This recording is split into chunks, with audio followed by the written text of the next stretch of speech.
نحمده ونستعينه ونستغفره ونؤمن به ونتوكل عليه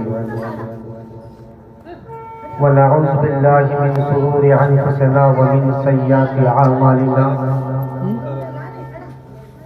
من يهده الله فلا مضل له ومن يضلل فلا هادي له ونشهد أن لا إله إلا الله وحده لا شريك له ونشهد أن محمدا عبده ورسوله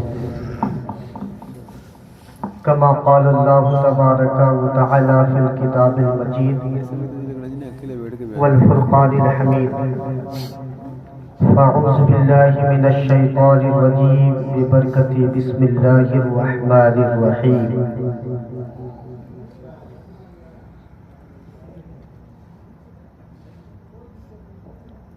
اهدنا الصراط المستقيم صراط الذين أنعمت عليهم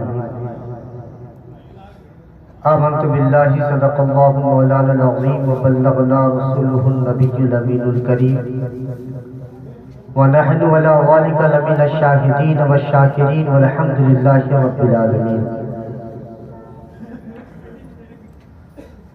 معزز سامعین، آئیے آپ اور ہم مل کر بارگاہ رسالت مآب صلی اللہ تعالیٰ علیہ وسلم میں ہدیہ درود پیش کریں. پڑھیے بابا سے بلند اللہم صلی علی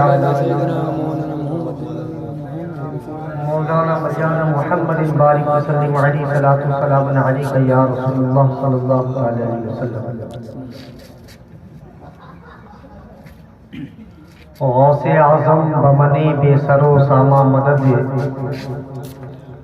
قبلہ دی مدد کعبہ امام مدد.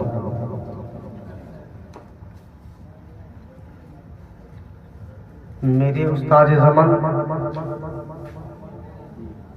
حضرت علامہ مولانا الشاہ خواجہ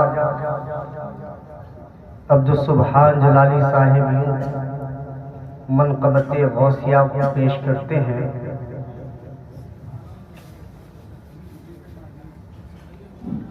تم رٹھ گئے دل ٹوٹ گیا،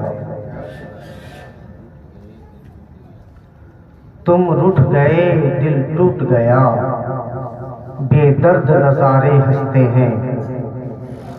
یا غوث ہماری بربادی پر چاند ستارے ہنستے ہیں.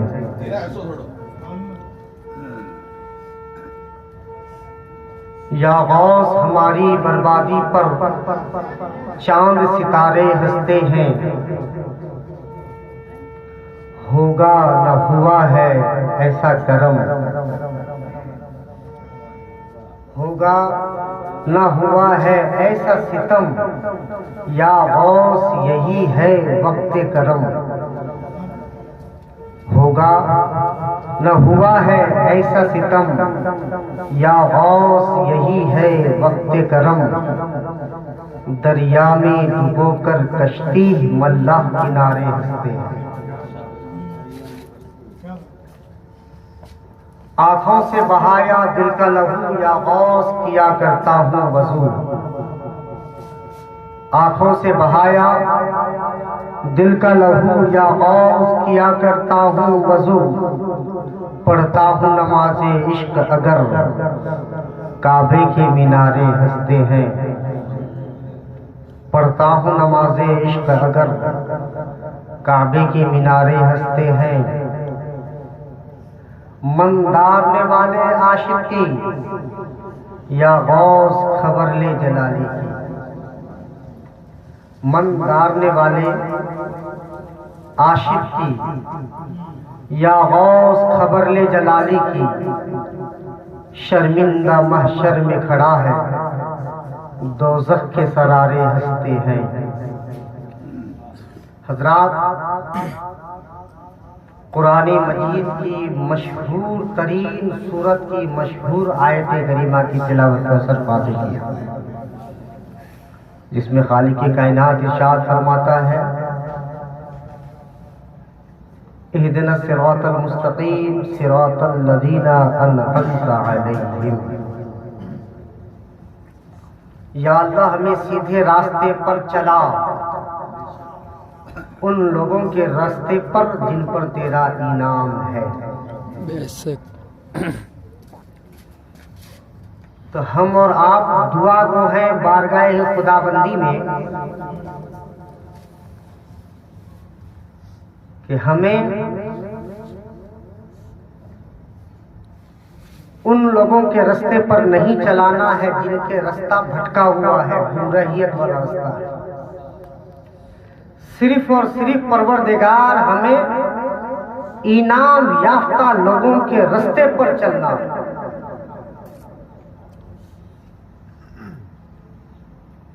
عام تو دعا کرتے ہی ہیں،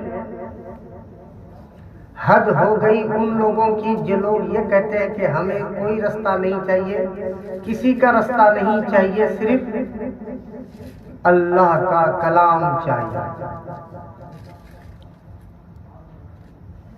وہ لوگ بھی نماز پنجگانہ میں یہی دعائیں کرتے ہیں کہ اللہ ہمیں سیدھے راستے پر چلا، ان لوگوں کے راستے پر جن پر تیرا انعام ہے۔ کیونکہ نماز میں سورہ فاتحہ کا پڑھنا واجب ہے، بنا سورہ فاتحہ کی نماز نہیں ہوگی۔ جلیبی رکھ کر نہیں پڑھو گے مت پڑھو، کھچڑی رکھ کر نہیں پڑھو گے مت پڑھو، بریانی رکھ کر نہیں پڑھو گے مت پڑھو، شیرنی رکھ کر نہیں پڑھو گے مت پڑھو، گھر میں نہیں پڑھو گے مت پڑھو، بازار میں نہیں پڑھو گے مت پڑھو۔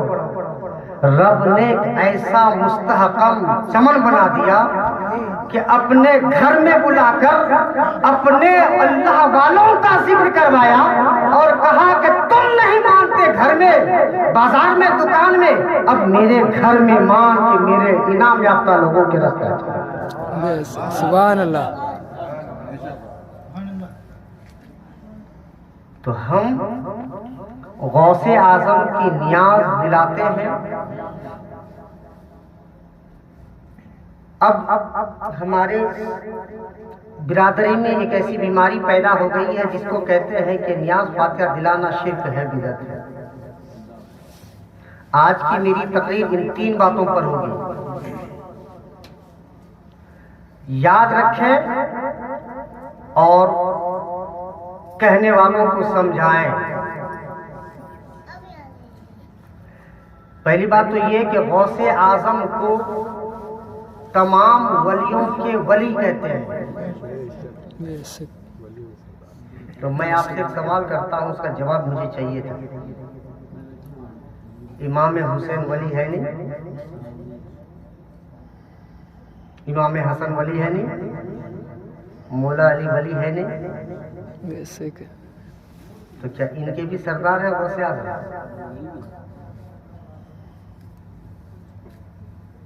پھر کہتے کیوں ہیں تمام ولیوں کو؟ بات سمجھ میں آئی؟ تو لوگوں کو گمراہ کرتے ہیں اس طرح کی بات کہہ کے کہ دیکھو تم نے غوث اعظم کو صحابی سے بڑھا دیا، امام حسین سے بڑھا دیا، امام حسن سے بڑھا دیا، مولا علی سے بڑھا دیا۔ پیرانے پیر کہتے ہیں، تم ان کا بھی پیر کہتے ہیں۔ تو ان کے لیے اس بات کو یاد رکھیں، یاد ہے معلوم؟ وہ بات یہ ہے کہ غوث اعظم نے کہا تھا حاجہ رجلیہ علی رقبۃ کل ولی اللہ، میرا یہ پیر تمام ولیوں کے کندھوں پر ہے۔ کس پر ہے؟ ولیوں کے کندھے پر۔ اور امام حسن امام حسین صحابی ہیں۔ کیا ہے؟ ولی بعد میں، پہلے صحابی، مولا علی صحابی، خلفائے راشدین میں سے شمار، آخری خلیفہ۔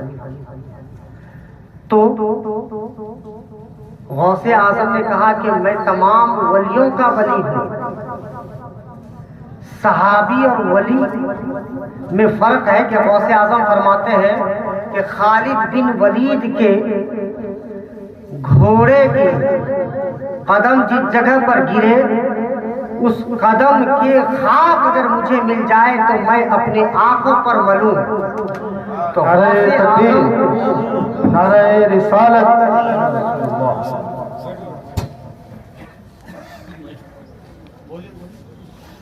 تو غوث اعظم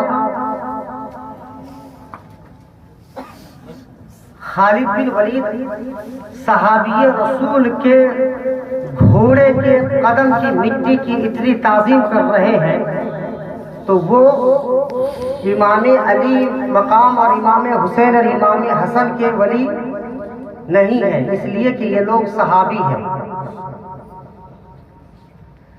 بعد میں جتنے ولی ہیں تمام ولیوں کے ولی ہیں اور ان کے مرتبت کو جو پڑھے وہ سمجھے کہ غوث اعظم کا مقام کیا ہے۔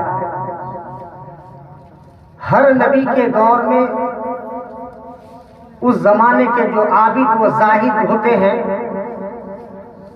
ان کو معجزات نبی میں سے کوئی ایک ایسی صفت دی جاتی ہے جو ولی میں خاص ہو جاتا ہے اور اس سے کرامت کو دکھاتے ہیں۔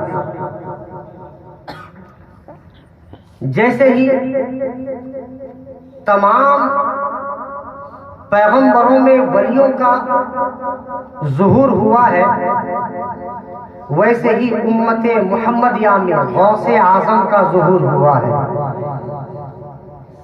ہر نبی کے امت میں ولیوں کو کچھ نہ کچھ کرامتیں دے کر دنیا میں لوگوں کے سامنے ظاہر کیا گیا، لیکن عظمت قربان جائیے غوث اعظم کی شان پر کہ اللہ کے نبی صلی اللہ تعالی علیہ وسلم کے معجزات میں سے ایک معجزہ ہے خود غوث اعظم، کہ غوث اعظم جس فن میں گئے اس فن میں ہی کامیاب و کامران ہوئے۔ غوث اعظم کا ہی قول ہے کہ آدمی اللہ کا ولی بعد میں بنتا ہے، پہلے اس کے لیے عالم کا ہونا شرط ہے، اور آج کے طرح کا پیر نہیں ہے جو ایک سال میں ایک بار نکلتے ہیں اور لوگ بھی یہی سمجھتے ہیں کہ ان سے جتنی ہو سکے دعائیں کروا لو، فیوز و برکات حاصل کر لو، کیونکہ یہ پھر واپس سال بھر میں ملنا نہیں ہے اور دعائیں قبول ہونا نہیں ہے۔ غوث اعظم مدرسے میں رہ کر اپنے زمانے کے عالموں کو علم سکھایا کرتے تھے۔ طالب علم کو جو علم سیکھنے کے لیے آتے ہیں انہیں درس قرآن بھی دیتے ہیں، درس حدیث بھی پڑھاتے ہیں، علم لغو علم صرف بھی سکھاتے ہیں، یہاں تک کہ دنیاوی جتنے علوم و فنون ہیں سب پڑھاتے ہیں۔ پڑھانے کے بعد پھر لوگوں کے درمیان میں واعظ و نصیحت کرتے ہیں۔ وہ اپنے وقت کے غوث ہے، قطب ہے، اپنے زمانے کے مستجاب الدعوات ولی ہیں، اللہ کے بارگاہ میں جو دعا کرتے ہیں قبول ہوتا ہے۔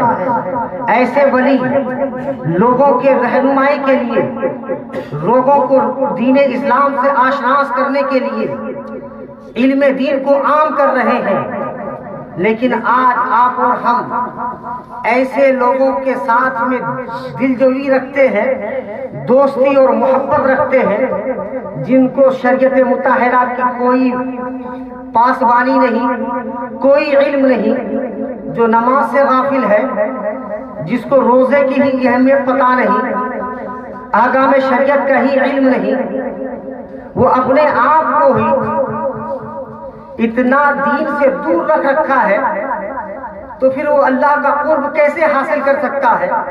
جبکہ ہم اور آپ غوث اعظم کے ماننے والے ہیں، ان کے ہی تعلیمات پر اپنی زندگی گزارنے والے ہیں، تو پھر غوث اعظم کی بتائی ہوئی باتوں پر عمل نہ کر کے اپنے عام فہم زندگی پر جو جتنا زیادہ گندا رہے گا اس کے پاس میں لوگوں کا اتنا ہی ہجوم ہوگا۔ لوگ کہتے ہیں کہ یہ مجذوب ہے، اس کی دعائیں اللہ کے بارگاہ میں قبول ہوتی ہے۔ ارے مجذوب کا درجہ الگ ہے، ہم اور آپ اچھی طرح سے سمجھتے ہیں کہ مجذوب کسے کہتے ہیں، لیکن آپ اپنے شریعت کو کیوں بھول جاتے ہیں؟ اللہ کا ولی اس وقت تک ولی نہیں ہو سکتا جب تک کہ وہ شریعت کا پابند نہ ہو۔ شریعت مطہرہ پر اس کی زندگی جب تک نہ وہ اپنی زندگی پر نمونہ زندگی بنائے رسول اللہ کی زندگی کو، تب تک وہ اللہ کا مقرب بندہ نہیں ہو سکتا۔ اس لیے کہ اللہ تبارک و تعالیٰ نے قرآن مجید میں نص قطعی سے بات کو ثابت کیا ہے کہ پوری دنیا میں آدم علیہ نبینا سے لے کر آخری نبی جناب محمد رسول اللہ صلی اللہ تعالی علیہ وسلم کی آخری امت صبح قیامت تک کے لوگوں میں 4 حصے ہیں جو لوگ اللہ کے مقرب بندے ہیں۔ وہ 4 کون کون ہیں؟ سورہ نساء کی آیت ہے کہ انعم اللہ بالنبیین والصدیقین والشہداء والصالحین۔ اللہ کا انعام 4 لوگوں پر ہے، نبیوں پر، صدیق پر، شہداء پر اور صالحین پر۔ نبی کے بارے میں کسی کا اختلاف نہیں ہے کہ نبی کو مستجاب مانتے ہیں، صدیق صحابہ کرام کو سمجھتے ہیں، صحابہ کرام کے بارے میں لوگوں کا کلام نہیں ہے، شہداء کے بارے میں ہر کوئی جانتا ہے کیونکہ قرآن کی دوسری آیت کہتی ہے کہ ان کے بارے میں تم مردہ گمان مت کرو کیونکہ وہ اللہ کے یہاں زندہ ہے اور رزق کھاتے ہیں، ان کی زندگی کے بارے میں تمہیں شعور نہیں تو ان کے بارے میں بھی چومی گویا کچھ نہیں کرتے۔ صرف بستی ایک جماعت صالحین کی، ان کے لیے لوگوں کا کلام ہے۔ یہی تو ایک ویسی جماعت ہے جس کے بارے میں اللہ تبارک و تعالیٰ کے پیارے نبی جناب محمد رسول عربی فرماتے ہیں کہ یہ ایسی جماعت ہے، یہ ایسے لوگ ہیں جن کے بارے میں خود اللہ فرماتا ہے جو ان سے حسد رکھتا ہے، جو ان سے بغض رکھتا ہے، جو ان سے دشمنی رکھتا ہے، گویا کہ اللہ ان سے دشمنی رکھتا ہے۔ یہ صالحین کی جماعت ہے۔ کوئی دنیا میں ایسا شخص نہیں ہوگا جو اللہ سے دشمنی مول لینا چاہے گا لیکن وہ علل اعلان دشمنی مول نہیں لیتا ہے۔ اللہ کہتا ہے کہ جو میرے بندوں سے، جو میرے اللہ والوں سے بغض رکھے گا، دشمنی رکھے گا، کینہ رکھے گا، ان کے فاق میں، ان کی شان میں گستاخی کرے گا، اس لیے کہ اگر وہ ان کو نیچا دکھانے کی کوشش کرے گا تو اللہ تبارک و تعالیٰ ان سے کھلا دشمنی کا اعلان کرتا ہے کہ وہ ان سے بغض نہیں رکھ رہا ہے، ان کی غیبت نہیں کر رہا ہے بلکہ اللہ کے شان میں گستاخی کر رہا ہے، اللہ سے دشمنی بول رہا ہے۔ اللہ تبارک و تعالیٰ کا لاکھاں احسان ہے کہ ہم ایسی قوم میں نہیں ہے، ایسی جماعت میں نہیں ہے جو اللہ والوں سے دشمنی رکھے بلکہ ہم اللہ والوں سے محبت کرتے ہیں۔ یہی اللہ اس کے رسول کا پیغام ہے۔ کچھ لوگ کہتے ہیں کہ آپ لوگ من گھڑت باتیں بتاتے ہیں اولیاء کرام کے شان میں کہ کوئی ولی کب کون سا واقعہ کیا، اس کی کوئی مدلل دلیل نہیں ہے، کسی کے پاس میں کوئی ثبوت نہیں ہے۔ آپ لوگ گھر گھر کی کہانی قصہ بیان کرتے ہیں، جیسے غوث اعظم کے بارے میں غوث اعظم کی کرامتوں کا ذکر کرتے ہیں تو اولیاء کرام کے شان پر اس حد تک گستاخی کر جاتے ہیں، کہتے ہیں کہ یہ مر گئے، یہ کھڑا مورتی، یہ پڑا مورتی، پتہ نہیں کیسے کیسے القاب سے نوازتے ہیں۔ اللہ تبارک و تعالیٰ انہیں ہدایت دے۔ وہی قرآن پاک میں ایک ولی کا کرامت کا ذکر ہے اور وہ بھی حضرت سلیمان علیہ السلام کے زمانے کا ہے۔ تخت سلیمانی کا دربار ہے، اس دربار میں ہر طرح کی مخلوق موجود ہے۔ ان تمام مخلوقوں کے درمیان میں ایک چیز اعلان کی گئی کہ کون ہے اس محفل میں جو تخت بلقیس کو لا کر حاضر کر سکے۔ کہ ہمارے بعد میں بھی علماء کرام ہیں، مختصر سے بیانات پر افتتاح کروں گا میں انشاءاللہ، کہ حضرت سلیمان علیہ السلام کو کسی نے خبر دی کہ ہدہد نے، کہ میں ایسی جگہ پر پہنچ گیا تھا جہاں پر ایک عورت کی حکمرانی ہے، وہ ملکہ ہے، اس کو بلایا جائے اور اس کو دعوت اسلام اور تبلیغ کی جائے۔ تو شایان شام ان کی سواگت و استقبال کے لیے ان کے تخت کو حاضر کرنے کی باری آئی کہ ان کے لیے ان کا تخت کو ہی حاضر کر دیا جائے تاکہ اسلام کا بول بالا ہو، ہمارا بول بالا ہو، ہمارے ان عجائبات کو دیکھ کر اسلام کی طاقت کو پہچانے، رفعت کو پہچانے۔ اس لیے حضرت سلیمان علیہ السلام نے اعلان کیا کہ اس مجلس میں، اس محفل میں کوئی ایسا شخص ہے جو بلقیس کے تخت کو اٹھا کر لا سکے۔ تو جو لوگ یہ کہتے ہیں کہ آپ لوگ مبالغہ کرتے ہیں، اتنا اولیاء کرام کی شان کو بڑھاتے ہیں کہ نبیوں سے بڑھ جاتے ہیں، اب جو لوگ یہ کہتے ہیں ان لوگوں کے پاس میں کوئی تھرمامیٹر ہوگا، کوئی سینٹی میٹر ہوگا یا کوئی کلو باٹ ہوگا، جو شان کو ناپ لیتے ہوں گے کہ کتنا وزن کا ہے، کتنا کلو کا، کتنا لمبائی کا ہے، کہ یہ نبی کی شان اتنی لمبائی اتنی چوڑائی کا ہے، اولیاء کرام کی شان اتنی لمبائی اتنی چوڑائی کا ہے۔ نبی نبی ہے، چاہے وہ کوئی بھی نبی و رسول ہو، ان کا مقام کسی ولی کو مل نہیں سکتا، اس لیے کہ غوث اعظم کے بارے میں نے جو پہلا مثال دیا کہ وہ تمام ولیوں کے ولی ہے، لیکن کسی صحابی کے ولی نہیں ہو سکتے، اس لیے کہ غوث اعظم خود کسی صحابی کے قدم کے دھول کے برابر نہیں ہو سکتے۔ یہ ان کا مقام الگ ہے، ان کا مقام الگ ہے۔ تو نبی سلیمان علیہ السلام خود یہ اعلان کر رہے ہیں، وہ پیغمبر اسلام ہے،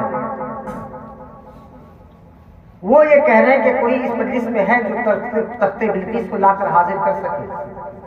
تو اعتراض کرنے والا معترض یہ بھی کہہ سکتا ہے کہ بھائی خود وہ نبی ہے، پیغمبر ہے، اللہ نے ان کو اتنی طاقت و قوت دی ہے، ان کو معجزات دیے ہیں، وہ خود لا کے آ جائے، کوئی ایسا کیوں کہہ رہے ہیں؟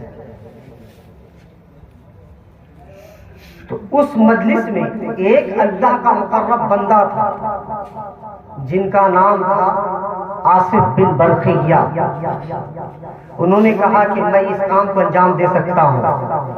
تخت بلقیس کے بارے میں پوچھا گیا کہ تم کتنے دیر میں لاؤ گے؟ کسی نے کہا ہے کہ میں 5 منٹ میں، کسی نے کہا میں 10 منٹ میں، کسی نے کہا ہے کہ میں 1 منٹ میں، کسی نے کہا میں آدھا منٹ میں۔ آصف بن برقیہ کہتے ہیں کہ میں پلک جھپکتے ہی لے کر آ سکتا ہوں۔ تو آصف بن برقیہ سے پوچھا جائے، آپ مجلس نبی میں ہیں، نبی کے سامنے بیٹھے ہیں، آپ کی اتنی ضرورت کیسے ہوئی کہ آپ یہ بات کہہ دیں نبی کے سامنے میں پلک جھپکتے ہی لا کے کھڑا کر سکتا ہوں؟ تو وہ کہتے ہیں کہ یہ سوال نبی کا ہی ہے، نبی نے ہی پوچھا ہے کس کے پاس کتنی قوت ہے، کتنی پاور ہے۔ میں اپنی پاور کو دکھا رہا ہوں۔ قرآن کا اگلا کلمات ہے، اگلے الفاظ ہیں، اے آصف بن برقیہ تم کو یہ طاقت کہاں سے ملی؟ تم یہ کیسے کیے؟ تمہارے پاس میں اتنی قوت کیسے آئی؟ لوگوں کا یہ 1-2 کلومیٹر کا سفر نہیں ہے، ایک بادشاہیت ہے، اور اس بادشاہیت میں ہزاروں میٹر کی سفاریت ہے۔ ایک کم سے کم ایک بادشاہ کی ملکیت نہیں کرتا اس زمانے میں 500-700 1000 کلومیٹر تک تو ہوگا ہی ہوگا، کم سے کم 1000 کلومیٹر تک کا سفر تم نے پلک جھپکتے ہی کیسے طے کر لیا؟ تو آصف بن برقیہ کا قول تھا، ھذا من فضل ربی، یہ میرے طاقت نہیں ہے، یہ میری قوت نہیں ہے، یہ میرا رب کا فضل ہے کہ میں نے پلک جھپکتے ہی۔ آصف بن برقیہ کہتے ہیں کہ حضرت بلقیس کا تخت میں نے لا کر کھڑا کر دیا۔ تو مجھے کہہ لینے دیجیے، وہ زمانہ سلیمان تھا، سلیمان کے زمانے کے ایک ولی کو یہ پاور تھی کہ پلک جھپکتے ہی اس نے حضرت بلقیس کا تخت کو لا کر حاضر کر دیا۔ یہ امام الانبیاء کا زمانہ ہے۔ اس زمانے میں اگر غوث اعظم یہ کہتے ہیں کہ میرا پیر تمام ولیوں کے کندھوں پر ہے تو کوئی محال نہیں ہے۔ غوث اعظم کی اس قول کو غریب نواز اگر خنجر کی سرزمین سے سن لے کر یہ کہتے ہیں کہ آپ کا ایک قدم نہیں بلکہ آپ کے دونوں قدم میرے کندھوں پر ہے تو کوئی تعجب کی بات نہیں ہے۔ اگر غوث اعظم یہ کہتے ہیں کہ 12 سال کی ڈوبی کشتی کو میں ایک پلک میں نکال دیا ہوں تو کوئی تعجب کی بات نہیں ہے، اس لیے کہ میں گھر کی بولی نہیں بول رہا ہوں۔ قرآن نے یہی تو درس دیا ہے کہ آصف بن برقیہ نے یہ کہہ کر بتا دیا کہ یہ کسی کی طاقت نہیں ہے، میرے رب کی عطا کی ہوئی طاقت ہے۔ تو یہی طاقت اللہ نے غوث اعظم کو دی ہے، یہی طاقت اللہ نے حضرت خواجہ غریب نواز کو دی ہے، یہی طاقت اللہ نے حضرت نظام الدین اولیاء کو دیا ہے، یہی طاقت صابر پاک کو دیا ہے، یہی طاقت نظام الدین اولیاء کو دیا ہے، یہی طاقت حضرت عقی سراج کو دیا ہے، یہی طاقت حضرت بابا فرید کو دیا ہے۔ سلسلہ و سلسلہ چلتا جائیے، کوئی بھی ایسا سلاسل نہیں ہے جس سلسلے میں کوئی ایسا بزرگ نہ ہو جس بزرگ کی کرامتوں کو دیکھ کر لوگ مسلمان بنا ہو۔ سبحان اللہ، سبحان اللہ۔ یہی مسلمان کے لیے اسلام کی طاقت اور قوت پہچانوانے کے لیے اللہ نے ایسے لوگوں کو چنا ہے۔ انہی لوگوں کو صالحین کہتے ہیں اور انہی لوگوں کی جماعت کے ساتھ رہنے کے لیے ہم بارہا دعا کرتے ہیں، اہدنا الصراط المستقیم صراط الذین انعمت علیہم۔ حضرات، میں اپنی تقریر یہیں پر ختم کرتا ہوں کیونکہ حضرت کی تقریر سننی ہے مجھے بھی۔ وآخر دعوانا الحمدللہ رب العالمین۔